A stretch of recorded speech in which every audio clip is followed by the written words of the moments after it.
Hi. For those of you who have been following Zach and I along on the hike we did in Colorado, we are back in Tulsa. And I wanted to give you an update on what was going on after the hike here and some things during the hike. Overall, it was incredible. There's nothing like hiking up at altitude and experiencing what the mountains are like. They're beautiful, they're rugged, they're awesome, and sometimes they're harsh. So I think we experienced all of those along the way. Um, we learned a lot. It was a long hike. We learned a lot, and we actually ended up coming out at Silverton instead of Durango, and there were two reasons for that. One was I had a foot that was just giving me a little bit of a problem for almost 100 miles, and finally decided that wasn't worth it. But the bigger thing was the weather. We had gone through some days of some kind of really nasty weather up high in the above tree line between 12 and 13,000 feet, where there was a lot of rain and hail and sleet and blowing sideways and no cover and miles of that. And it was not just uncomfortable, but it was really dangerous. Some of the lightning and thunder we were experiencing up there was pretty harsh.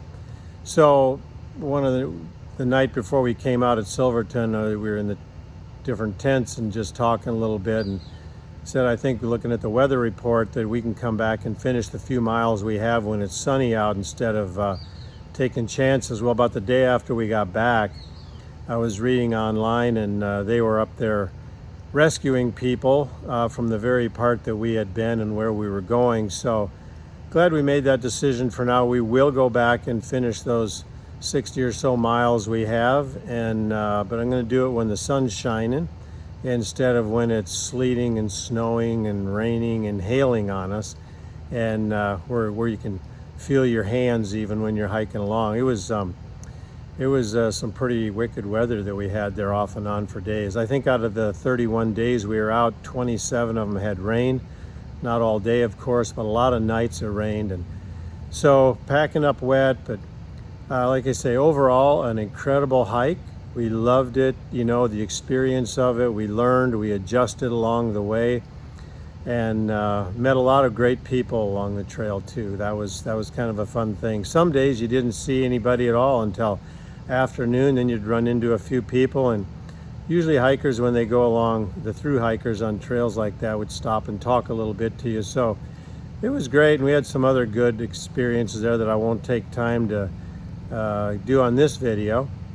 But then also, we did this in connection with the Greater European Book Project, and our goal was to raise $250,000. I know we didn't get close to that. I'll find out this week where we are on that. I don't know if we made 50 or how close we got even to that, but either way, we'll continue to raise money for those books. That project is just so important, and it's something that we just feel has really been impressed upon our heart to work on and bring to completion. And we have a ways to go on that, but every book we get done is great.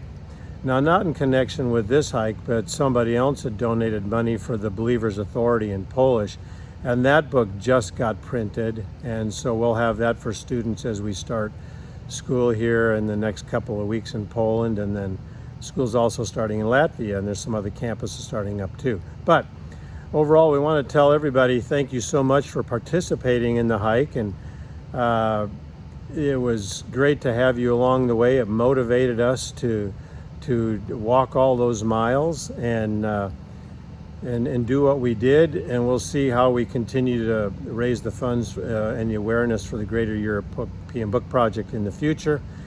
But we just wanted to let everybody know we're back, we're home, we're safe, and it was an incredible journey that we wish there was a way to share a little bit more explicitly how that was, and wish you could have been with us walking in those high meadows with all the wildflowers blooming. And there was enough rain that it made the mountains just more lush than I had ever seen them before. Parts of the steep hillsides that normally you don't see vegetation on had that light green on there. It looked like, when helicopter views are flying into Hawaii. Didn't look like Colorado. The undergrowth in some of the forests was over 4 feet tall, and You felt like you were in the Pacific Northwest or on the west coast of Norway, really, other than the dry time of the year in Colorado. That's what you get when you hit a monsoon season or a monsoon summer in Colorado, where that warm air and moisture is being pushed up. So anyhow, we'll do some more about this in the near future too. We'll write some more, visit the website and you can read some more follow-up on that. But again, thank you guys so much, and we'll talk to you soon.